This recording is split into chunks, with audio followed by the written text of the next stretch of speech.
पहले डिस्कशन कर लेते हैं अपन।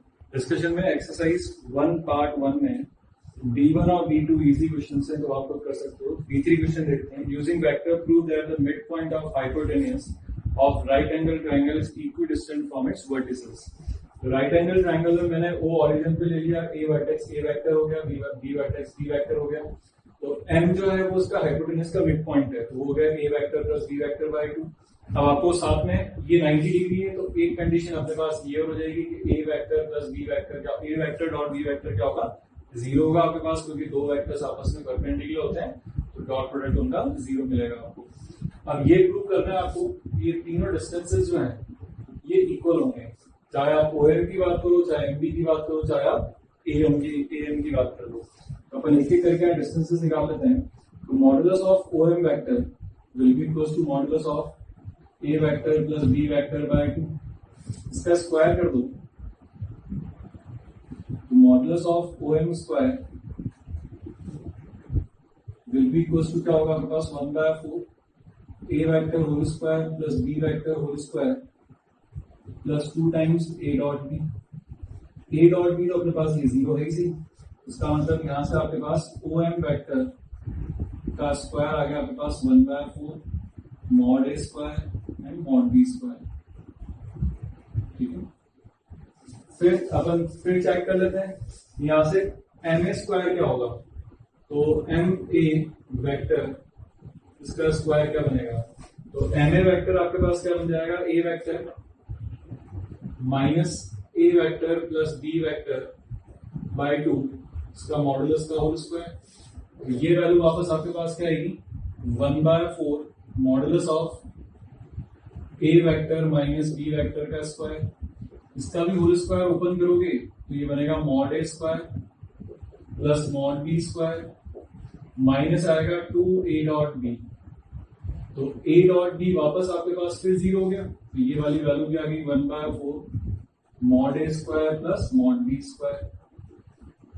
तो ये आ गया आपके पास MA वेक्टर का मॉडुलस का होल स्क्वायर। तीसरा सिमिलरली आज जब MB वेक्टर फाइंड करोगे, MB वेक्टर मॉडुलस का स्क्वायर, तो आपके पास क्या बनेगा मॉडुलस ऑफ MB वेक्टर करोगे तो position vector of B minus position vector of A हो जाएगा आपके पास, तो वहां पे आपके पास बन जाएगा ये modulus of B minus A by 2 का होल स्क्वायर। इसको भी सिंप्लीफाई करोगे तो आपके पास ये वापस वही वैल्यू आएगी जो ये रिजल्ट आ था, A माइनस B का स्क्वायर हो या B माइनस A का स्क्वायर हो, एक ही बात है। तो यहां से अब आप देख लो आपके पास तीनों रिजल्ट्स आ चुके हैं। एक तो इस M पॉइंट का ओरिजिन से distance OM square, M point का A से और M पॉइंट का B से, तो तीनों वर्टेक्स से डिस्टेंस बराबर है। ये आपको इस क्वेश्चन में प्रूव करना है। नेक्स्ट क्वेश्चन पे चलते हैं। B4 क्वेश्चन में लिया हुआ है if E1 and E2 are the two unit vectors. तो यूनिट वेक्टर्स हैं तो modulus of E1 vector equals to modulus of E2 vector जो रहेगा 1 रहेगा। साथ में लिखा हुआ है E1 and E2 is also unit vector है। तो गिवन है कि E1 vector minus E2 vector का मॉडुलस 1 है, स्क्वायर कर दो तो यहाँ पे फॉर्मूला लग जाएगा modulus of E1 square plus modulus of E2 square minus 2 modulus of E1 vector into E2 vector cos theta will be equals to 1। ये 1 plus 1 minus 2 cos theta will be equals to 1 हो जाएगा। तो यहाँ से cos theta जो आ गया वो आपके पास आ गया हाफ, तो थीटा हो गया आपके पास 60 डिग्री, जो क्या माना था अपन ने angle between E1 vector and E2 vector. Exercise 1 part 1 B5 question. इसमें आपको दे रखा है position vector of A point, जिसको मैंने A वेक्टर बोल दिया, पोजीशन वेक्टर ऑफ B दे रखा है वो दे दिया, वो बोल दिया उसको B vector. Find the position vector of a point R vector such that AR is perpendicular to BR। एक ही चेक करो जो A और B जो वेक्टर रखे हैं इसमें A डॉट B आपके पास 0 है, इनका डॉट प्रोडक्ट क्या होगा -1 + 1 दैट इज 0। इसका मतलब ये A वेक्टर जो कि विद रेफरेंस टू हमेशा पोजीशन वेक्टर्स है ना, ये तो हमेशा विद रेफरेंस टू ऑरिजिन होते हैं, तो ये आपस में क्या होगा परपेंडिकुलर। अब एक R ऐसा पॉइंट चाहिए मेरे को जो कि AR और BR भी आपस में क्या हो जाए परपेंडिकुलर हो जाए। इसका मतलब यहां से जो बनेगा वो आपके पास एक रेक्टेंगल बनेगा,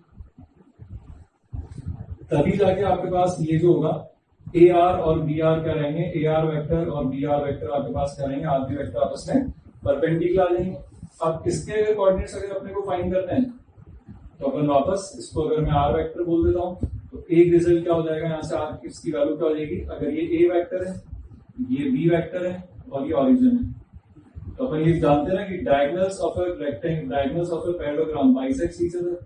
ये आपके पास एक रेक्टेंगल है तो इसके डायगोनल्स भी क्या करेंगे, बाइसेक्ट करेंगे। That means R vector plus 0 vector by 2 will be equals to A vector plus B vector by 2। यहाँ से आपके पास एक्चुअली आर वेक्टर आ जाएगा, A vector plus B vector, ये आपके पास आंसर आ जाएगा इसका। बेसिक क्वेश्चन पे चलते हैं।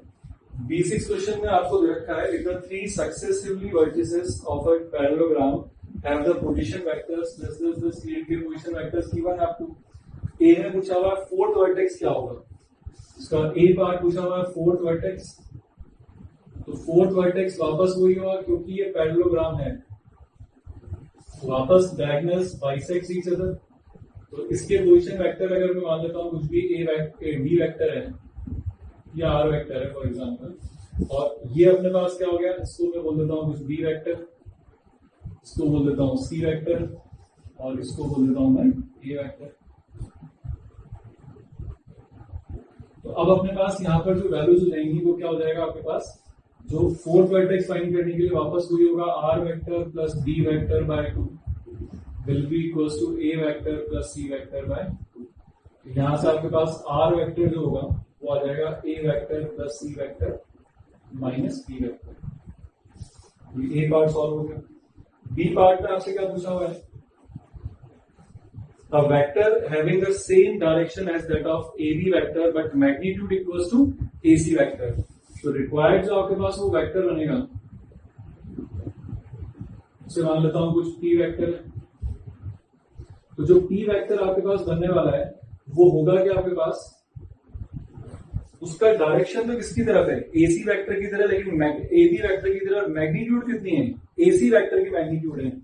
AC वेक्टर की मैग्नीट्यूड का मतलब हो गया मॉडुलस ऑफ AC वेक्टर, और किसके डायरेक्शन में है, AB के। तो AB का तो सिर्फ डायरेक्शन चाहिए, तो AB का सिर्फ डायरेक्शन चाहिए तो AB कैप लगा देते हैं। इसका मतलब ये AC का तो हो गया मैग्नीट्यूड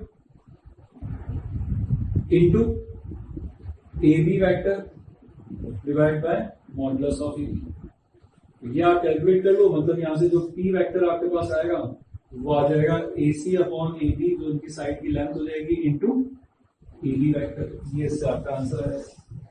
सी पार्ट में आपसे पूछा हुआ है कि angle between AC and BD, तो वहां से आप cos थीटा निकाल दो, cos theta will be equals to AC vector dot BD vector, मतलब डायगोनल्स के बीच में एंगल पूछा हुआ है आपसे, modulus of AC into modulus of BD।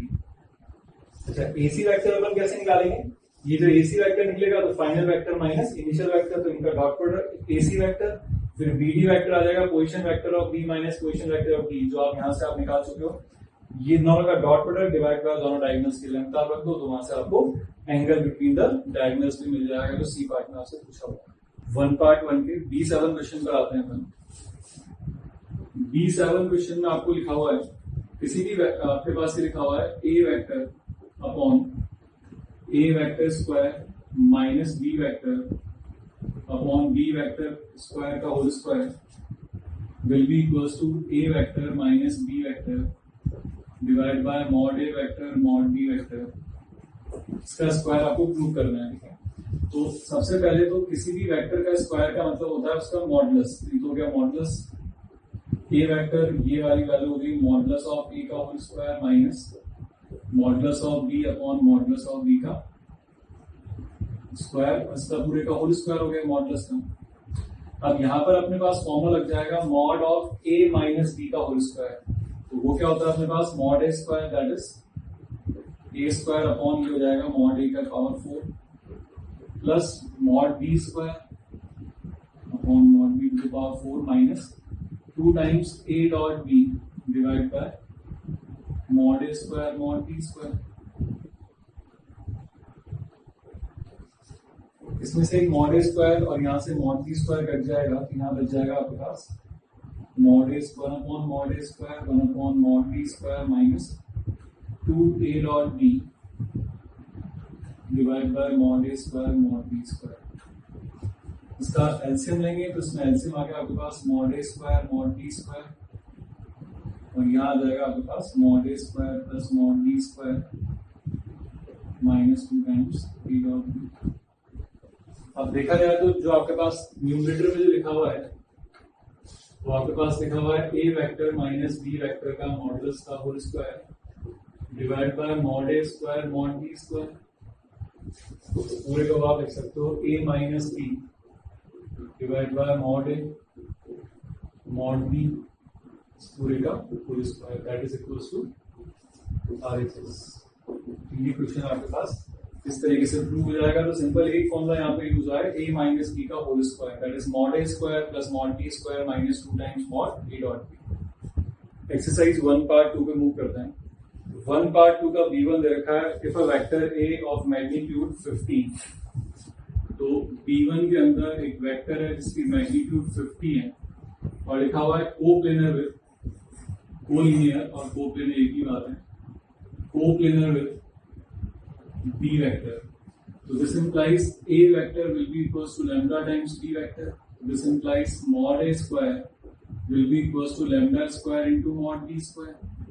तो ये हो जाएगा 225 का कितना 50 है आपके पास 50 का whole square 2500 will be equals to lambda square into mod B square हो जाएगा 36 plus 64 plus 225 by 4। यहाँ से जब आप सॉल्व करोगे लैम्डा की वैल्यू 4 या फिर लैम्डा की वैल्यू -4 आएगी। इसका मतलब यहाँ से आपके पास A vector will be equals to 4b vector भी बन सकता है और A vector equals to -4b vector भी बन सकता है। लेकिन आपको एक कंडीशन और गिवन है और वो क्या गिवन है सिंस मतलब ये एक्सेप्ट हो जाएगा ये रिजेक्ट हो जाएगा क्यों सिंस आपके पास लिखा हुआ है A vector makes acute angle with इसके साथ बना रहा है z एक्सिस के साथ। इसका मतलब क्या होगा a dot k must be what greater than 0। तो अगर b वेक्टर की मैं बात करूं तो जो b वेक्टर आपको दे रखा है उसको ढंग से देखते हैं। वो लिखा हुआ है 6i क्या -8j क्या -15/2 k क्या। अगर मेरे को b अगर यहां से मैं अगर a के साथ अगर मैं k कैप का अगर मैं डॉट ले लेता हूं तो यहां पर आप देख लो k कैप के साथ डॉट लेने पर k कैप ये क्या आएगा -15/12 जो कि आपके पास नेगेटिव हो गया तो ऑब्ट्यूज एंगल आएगा। जबकि -4 भी लोगे तो माइनस मल्टीप्लाई करते k कंपोनेंट क्या हो जाएगा पॉजिटिव हो जाएगा। इसका मतलब क्या होगा आपके पास a डॉट k क्या आएगा पॉजिटिव आएगा। इसलिए आंसर जो होगा वो a vector will be equals to -4b vector होगा। B2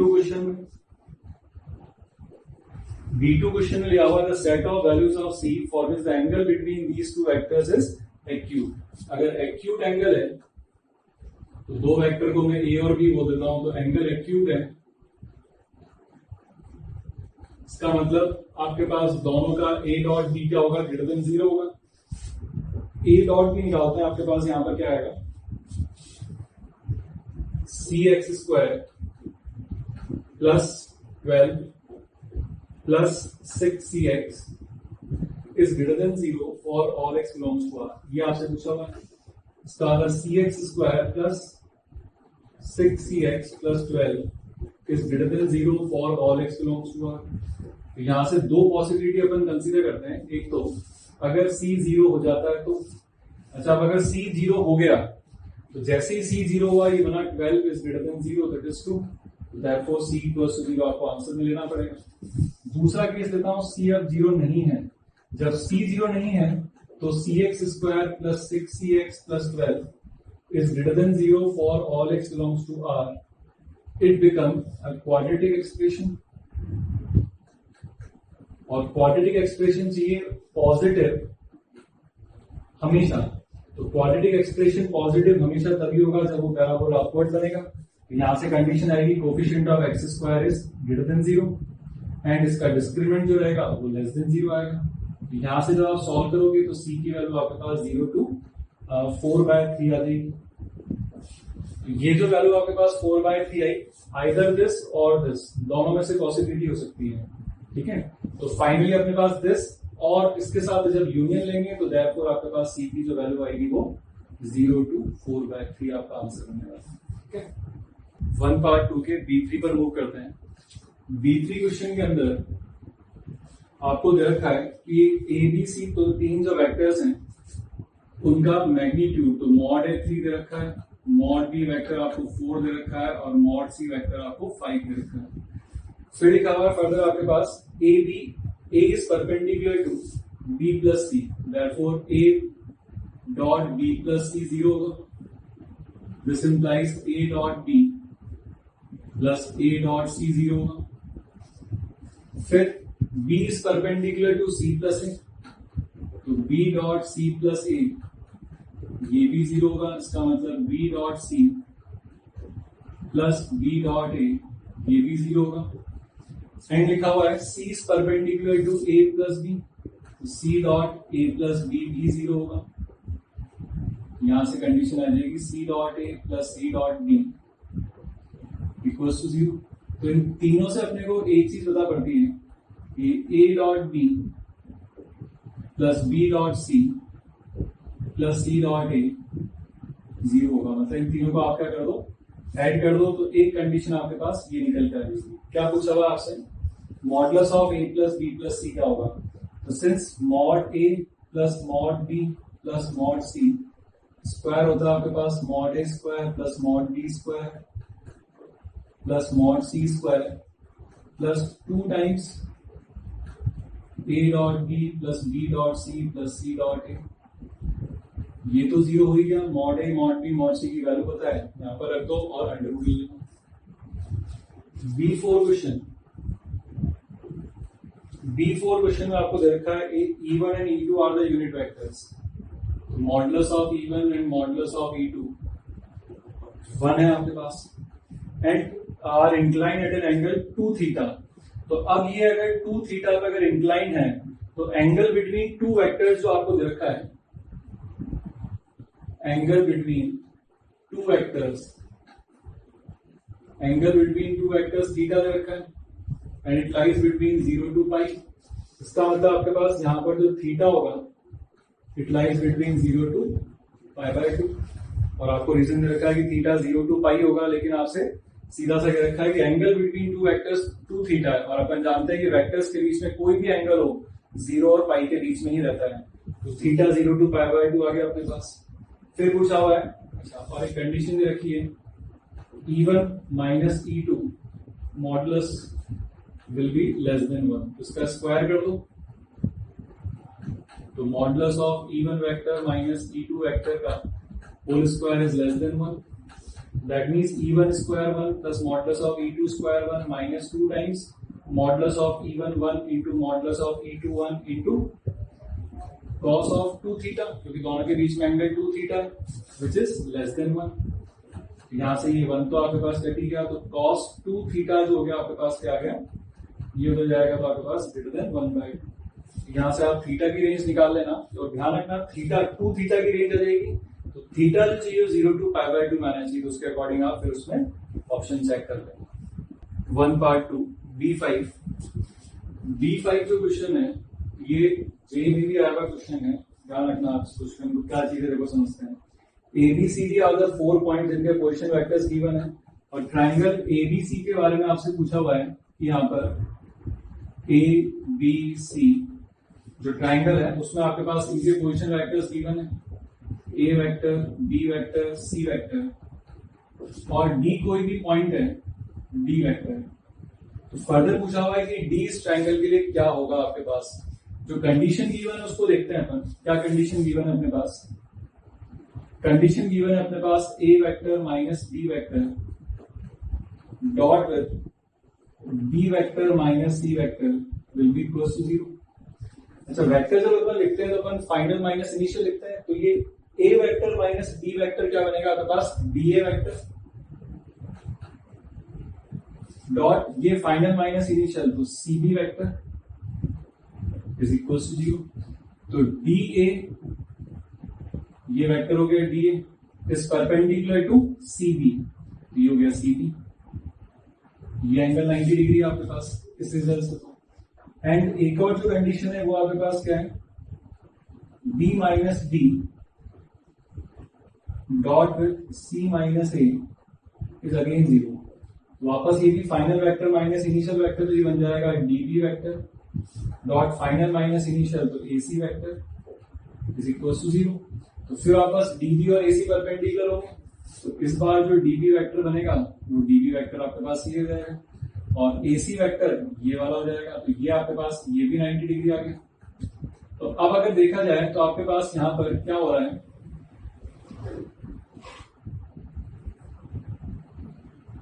ये D पॉइंट अपन ने लिया था, तो ये भी परपेंडिकुलर आ गया। तो अब आपके पास ये एक एल्टीट्यूड हो गई, ये दूसरी एल्टीट्यूड हो गई, तो एल्टीट्यूड जहां पर भी इंटरसेक्ट करती हैं वो पॉइंट क्या होता है अपने पास, ऑर्थो सेंटर। एक्चुअली जो यहाँ पर जो D जो पॉइंट है वो आपके पास क्या हो जाएगा, ऑर्थो सेंटर हो जाएगा। Now after discussion we will move on to theory part. Properties of cross product पे मूव करते हैं। अगर देखो इनमें हमेशा एक साइक्लिक ऑर्डर आप मेंटेन रखना हमेशा, जैसे ये तो आपको पता ही कि I J K और आप I J K तीनों आपस में परपेंडिकुलर होते हैं। I J K ये परपेंडिकुलर तो होते ही नहीं। तो पहले सेकंड वाली प्रॉपर्टी देख लेते हैं, I cross I। I cross I क्या बनेगा, mod I cap into mod I cap into sine zero. Sine zero क्या हो जाएगा 1, साइन जीरो क्या हो जाएगा 0। तो आपके पास अगर I cross I, J cross J, K cross K, ये तो आपके पास क्या आने वाले हैं, 0 आने वाले हैं।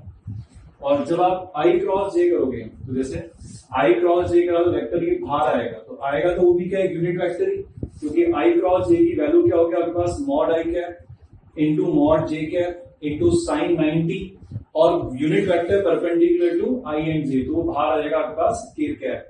तो mod I cap mod J cap हो गया 1, साइन 90 भी हो गया 1, तो सिर्फ क्या बचेगा, वेक्टर जो कि A और B, I और J के perpendicular, that is K cap. तो यहां से आपके पास वैल्यू हो जाएगी K कैप।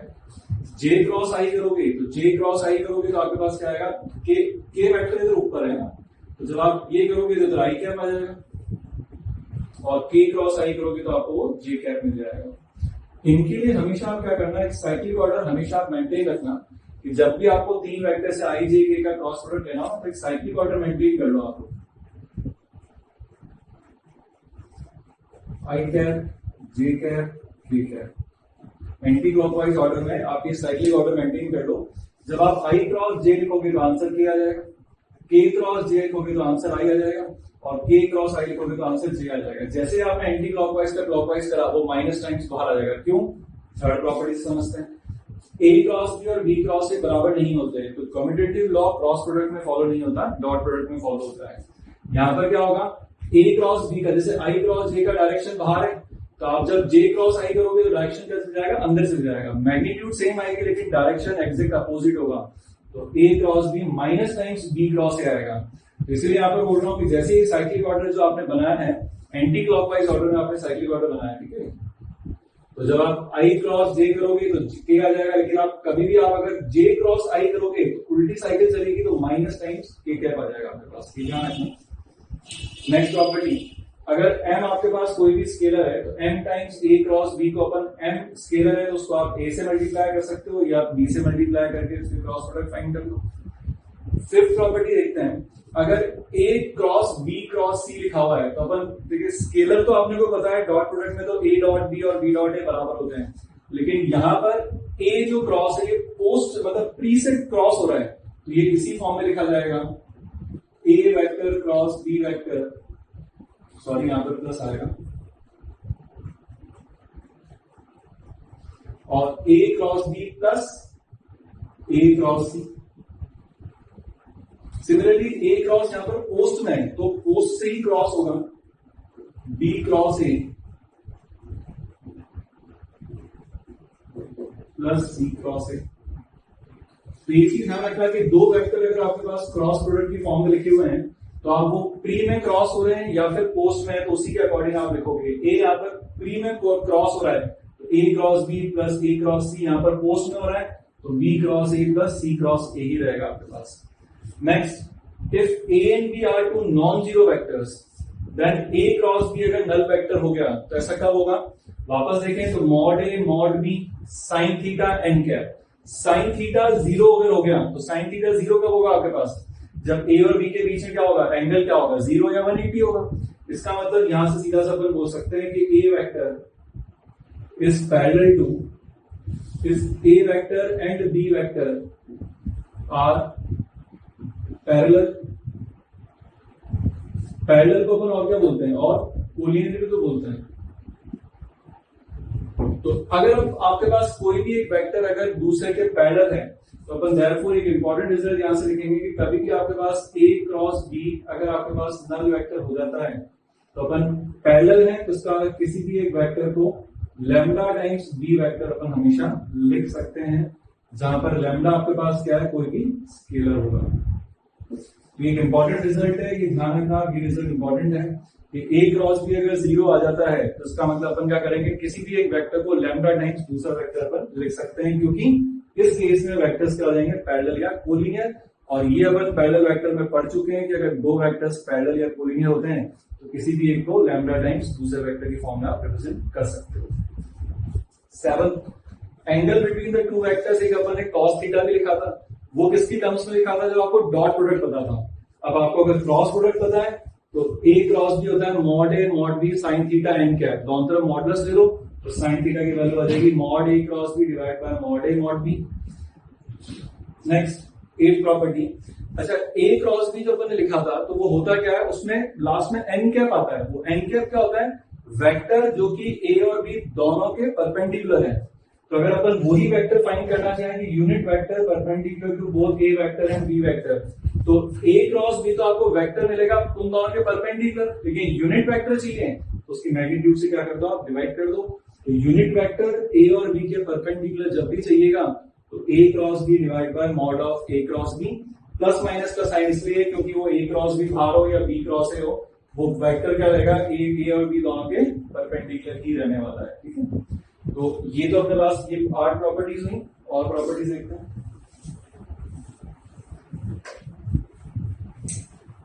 ये तो मुझे अगर मान लो यूनिट वेक्टर मिल गया यहाँ पर, इसमें 8 प्रॉपर्टी में अगर यूनिट वेक्टर मिल गया, मैं आपसे कहता हूं a vector of magnitude R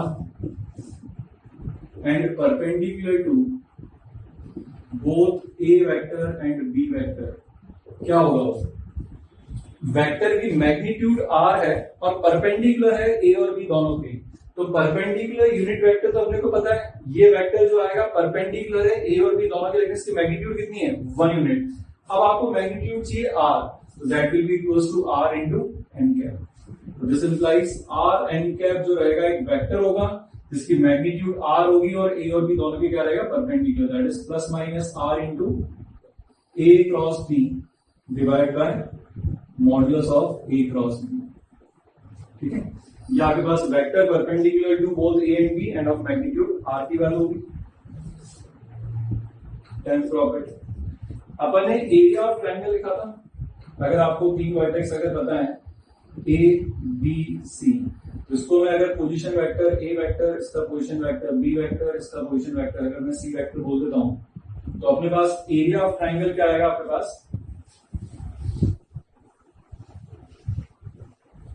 यहां से एरिया ऑफ ट्रायंगल अपन क्या लिख सकते हैं, area of triangle A B C will be equals to half times, आपको पता है किसी भी एक वर्टेक्स से 2 वेक्टर्स आप ओरिजिनेट कर दो, तो area of triangle ABC will be equals to half into modulus of AB cross AC। तो ये तो आपके पास रिजल्ट आ ही जाएगा। अब इसकी वैल्यू क्या होगी वो सिंप्लीफाई करके देखते हैं हम। तो जो आपने ये एरिया लिखा हुआ है, area of triangle ABC will be equals to 1/2 modulus of AB vector. अब AB वेक्टर तो आप डायरेक्ट निकाल सकते हो, final minus initial, that is B vector minus A vector cross product with AC vector, that is C vector minus A vector. अब यहां पर अपन क्या कर रहे हैं, इसमें डिस्ट्रीब्यूटिव प्रॉपर्टी लगा देते हैं अपन। तो 1/2 जो अपन लिखी थी ना, प्री से क्रॉस प्रोडक्ट कर रहे हैं या पोस्ट से कर रहे हैं, तो इसको अब आप B को यहां पर क्रॉस प्रोडक्ट ले लो तो क्या बनेगा, B cross C minus B cross A minus A cross C and plus A cross A। A cross A तो वैसे ही 0 हो जाएगा, ठीक है, क्योंकि दोनों वेक्टर सेम ही है, तो angle between the equal vectors क्या होगा आपके पास, 0 होगा, तो साइन 0 0 हो गया। तो 1/2 इसको साइक्लिक ऑर्डर में लिखते हैं, B क्रॉस A को A क्रॉस B लिखूंगा, तो ये A क्रॉस B माइनस का प्लस हो गया, फिर प्लस B क्रॉस C और प्लस सी क्रॉस ए। तो ये एरिया ऑफ ट्रायंगल आपके पास एबीसी होगा। अच्छा, ये जो रिजल्ट दिखाया ना अपन ने, इस एक्सप्रेशन को थोड़ा सा ध्यान रखना। बाकी अगर आपको कभी भी ये पोजीशन वेक्टर्स पता हो ना एबीसी के, तो आप ये रिजल्ट मत लगाने लग जाना कि पहले ए क्रॉस बी लगाओ, फिर बी क्रॉस से निकालो, फिर सी क्रॉस से निकालो, ऐड करो। आपको सीधा सा क्या करना, ए बी वेक्टर निकालना, ए सी वेक्टर निकालना, ए बी वेक्टर हो जाएगा बी माइनस ए, सी वेक्टर हो जाएगा सी माइनस ए, उनका क्रॉस प्रोडक्ट और हाफ ले लेना, तो आपको डायरेक्ट मिल जाएगा। लेकिन ये रिजल्ट क्या होता है वो थोड़ा सा ध्यान रख लेना, अगर कभी भी ऐसा रिजल्ट देखे half of A cross B, B cross C cross A, तो एक्चुअली क्या होगा, एरिया ऑफ ट्रायंगल हो जाएगा आपके पास। अगर तीनों पॉइंट्स ये ए बी सी अगर आपके पास कोलिनियर हो गए तो एरिया ऑफ ट्रायंगल क्या आ जाएगा, तो रिजल्ट यहां से आ जाएगा। If points A vector, B vector and C vector are collinear, then area of triangle ABC will be equals to 0. This implies modulus of A cross B plus B cross C plus C cross A will be equals to 0. ये अपने पास condition है, अगर आपके पास तीन points collinear हुए तो उसकी। Next 11th property. 11th property में अगर आपको कोई भी क्वाड्रिलेटरल दे रखा है, जैसे ये क्वाड्रिलेटरल है आपके पास ए बी सी डी, इसका एरिया निकालना है तो अपन यहां क्या करेंगे, इसके डायगोनल्स में दो वेक्टर्स बना लेंगे अपन। डायगोनल्स को एक D1 वेक्टर और दूसरा डायगोनल होगा आपके पास D2 वेक्टर। तो area of quadrilateral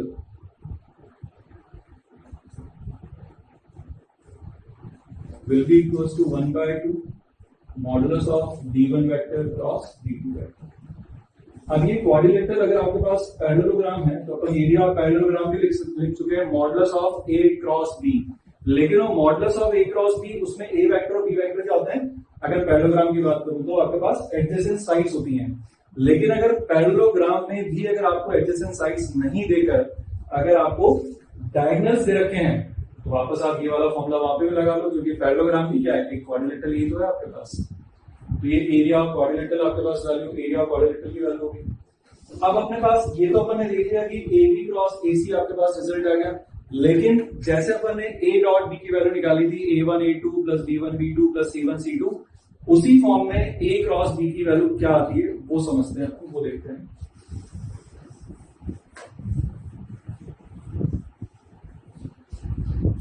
next property 12, if A vector equals to A1 I cap plus B1 J cap plus C1 K cap and B vector equals to A2 I cap plus B2 J cap plus C2 K cap, comma then अब आपको अगर A cross B निकालना हो तो A cross B equals to determinant of A cross B will be equals to determinant of I cap, J cap, K cap, और A cross B है तो A वाला जो वेक्टर है आपके पास उसके जो I, J, K के कोफिशिएंट्स हैं वो सेकंड रो में आ जाएंगे, A1, B1, C1, और B जो दूसरा बाद में लिखा हुआ है उसके थर्ड रो में आ जाएंगे, A2, B2, C2। तो ये आपके पास क्या होता है, A क्रॉस B का निकालने का फॉर्मूला हो गया आपके पास। ये रिजल्ट देखो आता कैसे है, आप वापस अगर वही करोगे कि मैं A क्रॉस B को अगर निकालने की कोशिश करूं, तो जैसे अगर अपन मान लो A क्रॉस B की अगर अपन बात करते हैं कि मान लो मुझे फॉर्मूला नहीं पता ये वाला, तो अपन निकालेंगे कैसे, आप A1 I cap, B1 J cap, C1 K cap, cross product लिखोगे आप क्या चीज, A1 A2 I cap, B2 J cap, C2 K cap. अब इनको क्रॉस प्रोडक्ट आपस में मल्टीप्लाई क्रॉस प्रोडक्ट करना चालू करते हैं। एक चीज देखते हैं आई कैप के साथ आपके पास क्या वैल्यू आ रही है, B1 C2 minus B2 C1, तो वही चीज अपन निकालने की कोशिश करते हैं। देखो A1 A2 I cross I तो 0 हो जाएगा, I क्रॉस J अपने को चाहिए आई कैप, तो आई कैप कब मिलेगा, जब J क्रॉस K करोगे आप या K क्रॉस J करोगे। तो B1 इसके साथ ये वाली वैल्यू इसको अपन इसके साथ क्रॉस कर लेते हैं, तो J क्रॉस K, तो B1 C2 आपके पास आ जाएगा J क्रॉस K मैं एक टर्म बता रहा हूं आपको, ठीक है। फिर कर रहा हूं इसको सी वाले को जे के साथ, तो plus C1 B2 K cross जी। ऐसी और भी वैल्यूज अपने पास आती रहेंगी। अपन साइक्लिक ऑर्डर बोला था ना अपन ने कि अगर अपन आई जे के की बात कर रहे हैं, मैं इसको रब कर देता हूं।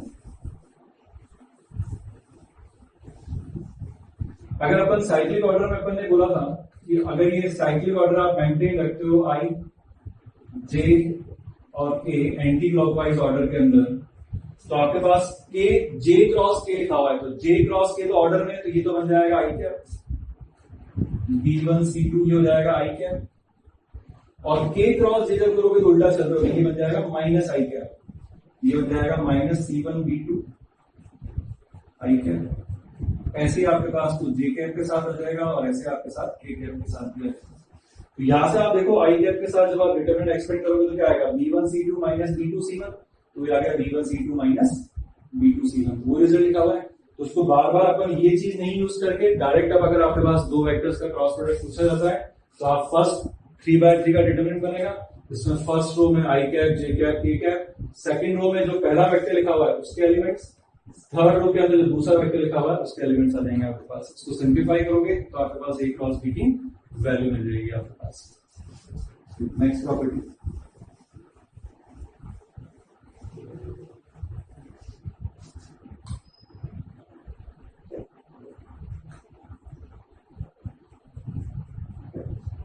Lagrange's identity।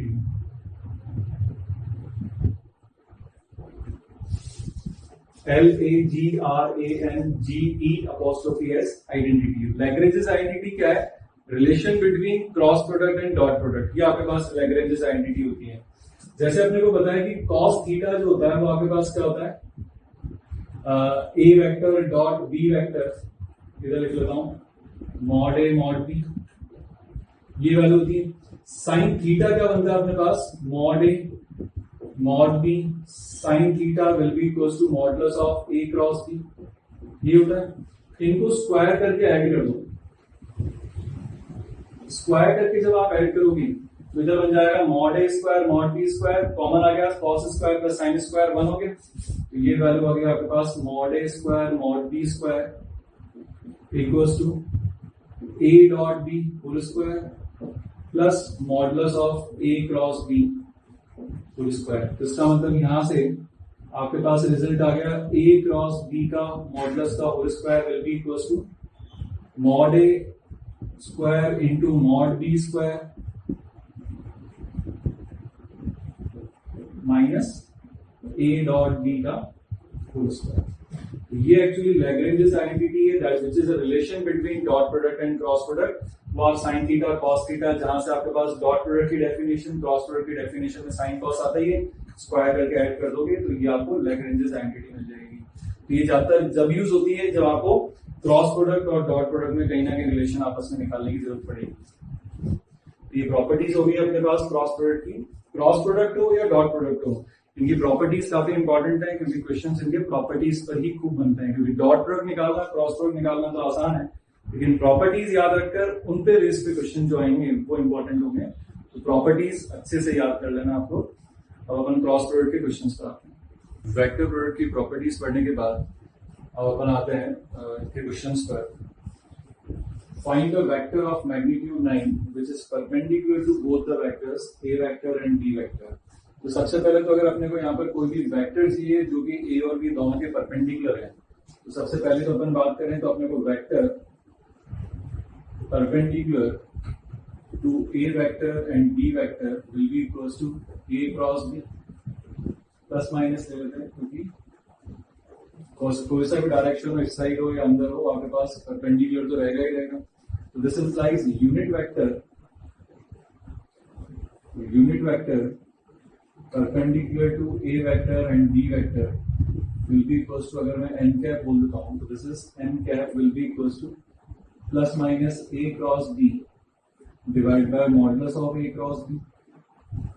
अब अपना काम ये रहेगा कि अपने को a cross b की वैल्यू निकालनी है। अब a cross b कैसे निकलता है, अगर a cross b निकालना है तो अपने को क्या करना है, डिटरमिनेंट्स उसकी वैल्यू निकाल लेते हैं। i cap j cap k cap, A vector आपके पास 4 1 3 बी वेक्टर है -2 1 -2। इसको कैलकुलेट करें अपन तो आई कैप के साथ कितना आ जाएगा -2 -3 that is -5 i cap, minus j के साथ आपके पास आ जाएगा -8 +6 तो -8 +6 आपके पास हो गया -2 तो that is +2 i cap +2 J cap और के कैप के साथ आ जाएगा आपके पास 4 + 2 6 के कैप। तो यहां से ये जब वैल्यू आ गई तो देयरफॉर अपन यहां से modulus of A cross B जब निकालेंगे तो वो क्या आएगा √25 + 4 + 36 दैट इज कितना आ गया 40 √65। तो अपने को फाइंड क्या करना था, therefore vector of magnitude 9 and perpendicular to A vector and B vector will be equals to आपके पास क्या बन जाएगा 9n cap, it comes out to be ±9/√65। तो ये हो गया आपके पास n कैप से मल्टीप्लाई कर रहे हैं और a क्रॉस भी आपके पास आ रहा है -5 i cap +2 j cap +6 k cap. ये vector of magnitude 9 and perpendicular to both A vector and B vector के आपके पास वैल्यू होगी। नेक्स्ट क्वेश्चन पे मूव करते हैं। नेक्स्ट क्वेश्चन में आपसे पूछा गया है find the area of triangle whose vertices are A B C. ये तीनों वर्टिसेस अगर अपने को दे रखे हैं तो ट्राइंगल अगर अपन यहां पर प्लॉट करें उसके जो वर्टिसेस हैं A B C, A is 1 2 1, B is 2 0 -1 and C is 1 1 3। तो एरिया ऑफ ट्राइंगल लिखने के लिए आपको बताया था किसी भी एक वर्टेक्स से दो वेक्टर्स ऑरिजिनेट कर लेना। तो अपन मान सकते हैं ये जो ए लिखा हुआ है 1 2 1, ए क्या लिखा हुआ i cap +2 j cap +k cap, ये लिखा हुआ है 2 i cap +0 j cap -k cap और सी लिखा हुआ आपके पास i cap +j cap +3k cap. तो अगर अपन यहाँ से ए से दो वेक्टर्स ऑरिजिनेट करें तो ए बी वेक्टर जो बनेगा आपके पास फाइनल माइनस इनिशियल, तो 2 -1 that is i cap, 0 -2 -2 j cap and -1 -1 that is -2k cap. AC vector जो बनेगा 1 -1 that is 0 I cap, 1 -2 -j cap and 3 -1 plus 2k cap. तो एरिया अगर अपन बात करें तो एरिया आपके पास area of triangle A B C will be equals to 1/2 modulus of A B cross A C होगा। तो अपने को निकालना है यहाँ पर ए बी क्रॉस ए सी बनेगा क्या अपने पास A B cross A C vector वापस i cap j cap k cap. A vector अपने पास है ए बी वैक्टर कितना आ गया 1 -2 ए सी वैक्टर आ गया 0 -1 एंड 2। इसको अपन जब सिंप्लीफाई कर लेते हैं ये आई कैप के साथ क्या आएगा -4 -2, तो -4 -2 कितना हो गया अपने पास -6 आई कैप -4 और ये होगा -2 तो -6 आई कैप। जे कैप के साथ बात करें तो आपके पास क्या आएगा 2 -0 तो दैट इज 2 लेकिन -2 जे कैप और इधर एक्सपेंड करोगे तो आपके पास क्या आ जाएगा -k कैप। तो इसका मतलब यहां से therefore area of triangle A B C will be equals to 1/2 modulus of A B vector cross A C vector. तो 1/2 अंडर रूट ऑफ क्या आ जाएगा 36 + 4 + 1 it comes out to be कितना हो गया आपके पास 41/2 स्क्वायर यूनिट्स। तो ये आपके पास एरिया निकालने का भी तरीका हो गया। जरूरी नहीं कि आप ए वेक्टर से ए वर्टेक्स से दो वेक्टर ऑरिजिनेट करो, बी से या सी से कहीं से भी कर लो, दोनों का क्रॉस प्रोडक्ट मॉडुलस और divide by 2 will gives you the area of triangle. Next question. For any vector A vector, show that modulus of A vector cross I cap whole square modulus of A cross J whole square plus modulus of A cross K whole square equals to 2 times modulus of A vector का whole square हो जाएगा ना। Let अपन यहाँ पर कुछ A vector को assume कर लेते हैं x I cap plus y j cap plus z k cap। इसको आप लिख लो क्रॉस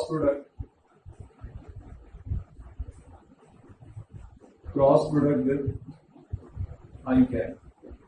इसका क्रॉस प्रोडक्ट पर जब लिखोगे तो A cross i will be equals to i cross i तो 0 हो जाएगा y बनेगा आपके पास j cross i plus z k cross i. j cross i will be equals to minus k cap and k cross i will be equals to z j cap. तो ये value होगी आपके पास a cross i cap की. Therefore, modulus of a cross I whole square comes out to be y square plus z square. Similarly, अपन modulus of a cross j अगर whole square लिखते हैं तो आप देखो जब a cross i whole square लिख रहे हो तो आपने जो a वेक्टर अज्यूम करा था उसमें x वाला कंपोनेंट छूट गया, y square plus z square आया. जब आप j के साथ क्रॉस करोगे होल स्क्वायर करोगे तो y हट जाएगा, क्या आ जाएगा x square plus z square. And modulus of a cross k whole square will be equals to x square plus y square. इनको आप ऐड करो, जो इनको ऐड करोगे तो आपके पास जो वैल्यू आपसे पूछी गई है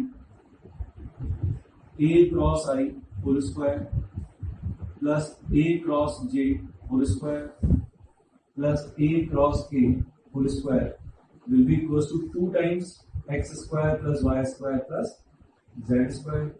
और x अपन ने a वेक्टर अपन ने माना है x i cap plus y j cap plus z k cap. ये क्या लिखा हुआ उसका मॉडुलस का होल स्क्वायर, तो 2 times modulus of a vector whole square. ये प्रूव करना, ठीक है. नेक्स्ट क्वेश्चन पर बढ़ते हैं.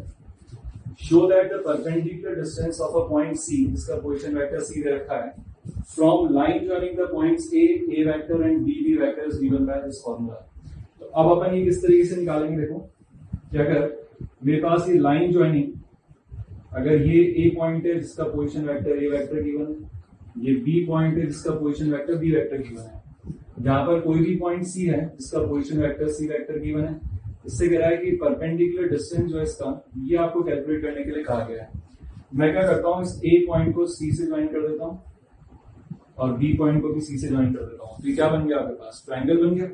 ट्राइंगल का area ABC will be equals to half into क्या होगा आपके पास, modulus of AB cross AC, जिसको अपन वापस कर लिख सकते हैं हाफ बेस कितना हो गया AB इंटू हाइट कितनी होगी CN ही आपको निकालना है.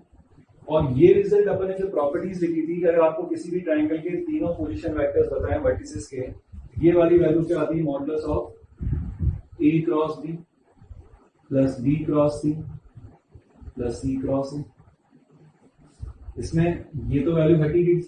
इस ट्राइंगल की अगर अपन बात करें तो इस ट्राइंगल के अंदर आपके पास AB जो वैल्यू है will be equals to modulus of AB vector, and modulus of AB vector क्या होगा आपके पास, B vector minus A vector का मॉडुलस. ये यहां से वैल्यू आ गई. तो दिस इंप्लाइज जो आपको CN कैलकुलेट करना था वो क्या हो गया, न्यूमरेटर में तो A cross B plus B cross C plus C cross A divided by, आप किससे डिवाइड करोगे, AB से, जिसकी वैल्यू है modulus of B vector minus A vector. ये आपको प्रूव करना था. ठीक है, ये दोनों क्वेश्चन हो गए अपने पास. नेक्स्ट क्वेश्चन लेते हैं.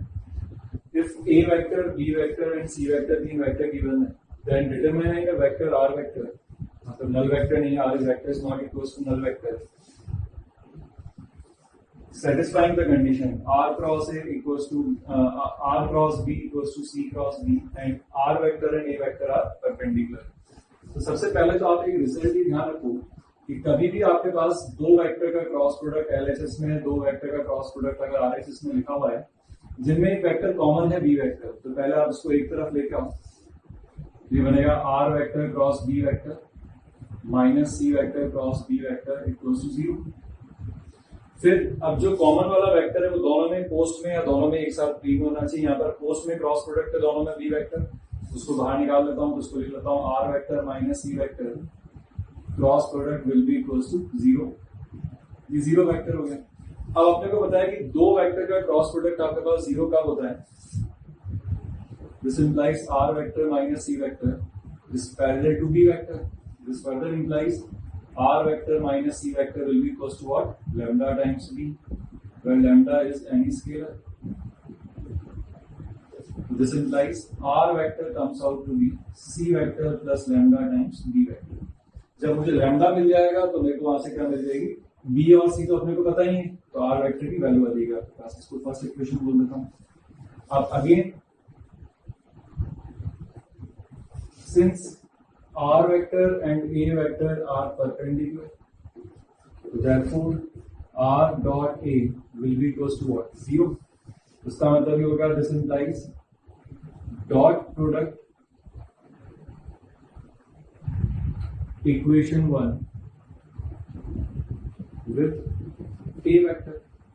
तो इस पूरे को अगर आप a वेक्टर से डॉट प्रोडक्ट कर देते हो तो it will become r dot a will be equals to c dot a plus lambda times b dot a, जिसके अंदर r डॉट ए तो आपको बताइए कि 0 हो ही गया।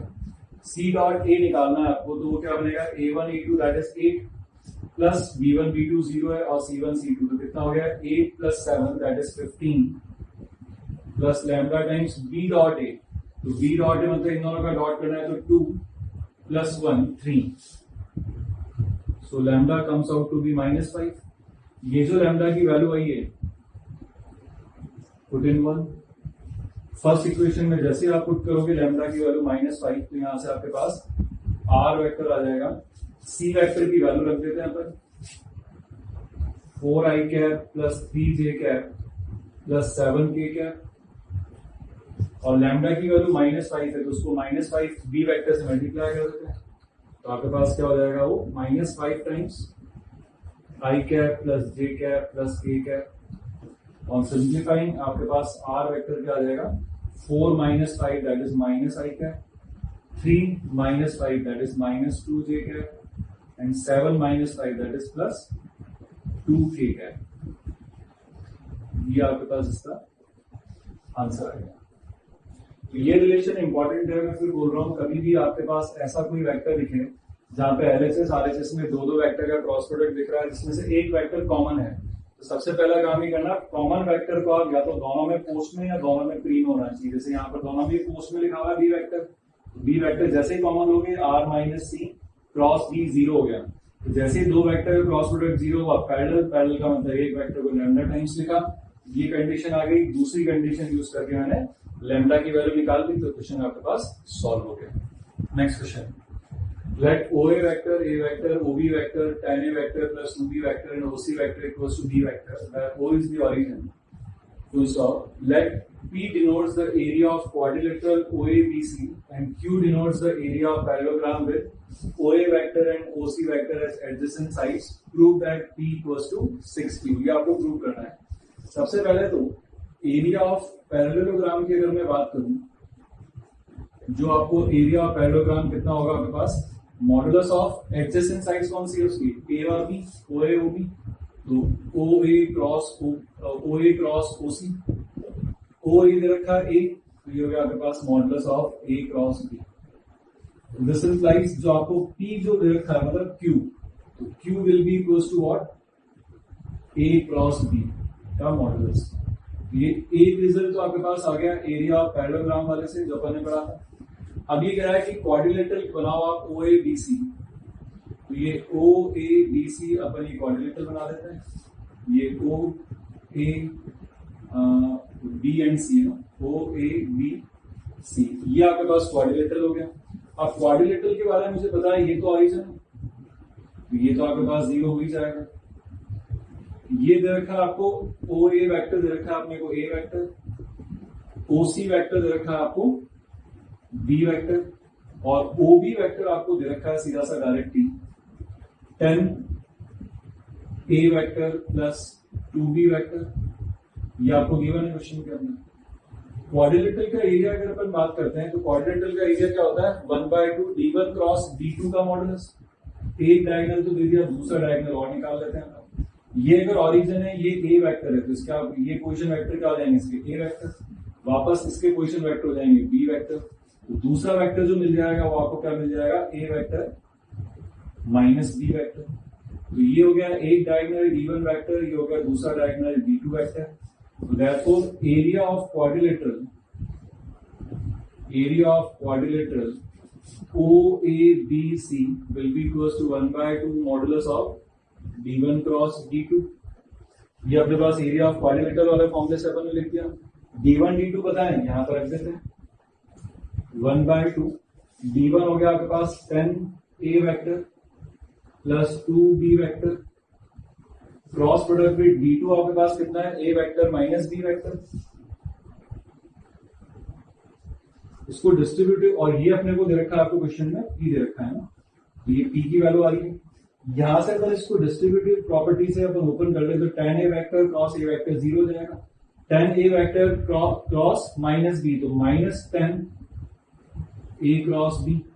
फिर ये 2b वेक्टर a के साथ क्रॉस होगा तो ये प्लस में बनेगा, लेकिन उसको भी मैं क्या ले लेता हूं, माइनस कर देता हूं, तो माइनस हो जाएगा 2b क्रॉस a। वैसे तो बनेगा यहाँ पर 2b क्रॉस है, लेकिन उसको माइनस टाइम्स 2a क्रॉस भी लिख सकता हूँ। फिर 2b वेक्टर b वेक्टर से क्रॉस प्रोडक्ट होगा तो वो फिर 0। तो यहां से आपके पास ये जो वैल्यू आ गई -2 -12 बाहर आया तो मॉडुलस है तो 12/2 that is 6 modulus of a cross b, और a क्रॉस b क्या दे रखा है अपने को, क्यूब, दैट इज 6 क्यूब। तो p इक्वल्स टू 6 क्यूब, जो प्रूव करना था वो प्रूव हो गया अपने पास। तो यहाँ पर दो रिजल्ट यूज आए, एक तो एरिया ऑफ पैरेललोग्राम अगर एडजेसेंट साइड्स पता हो तो modulus of OA cross OC, फिर दूसरा अगर क्वाड्रिलेटरल है और डायगोनल पता है तो 1/2 d1 cross d2 modulus area of quadrilateral हो गया। दोनों निकाल लो, रिलेशन इजीली आपके पास प्रूव हो जाएगा। आज का होमवर्क नोट कर लो आप।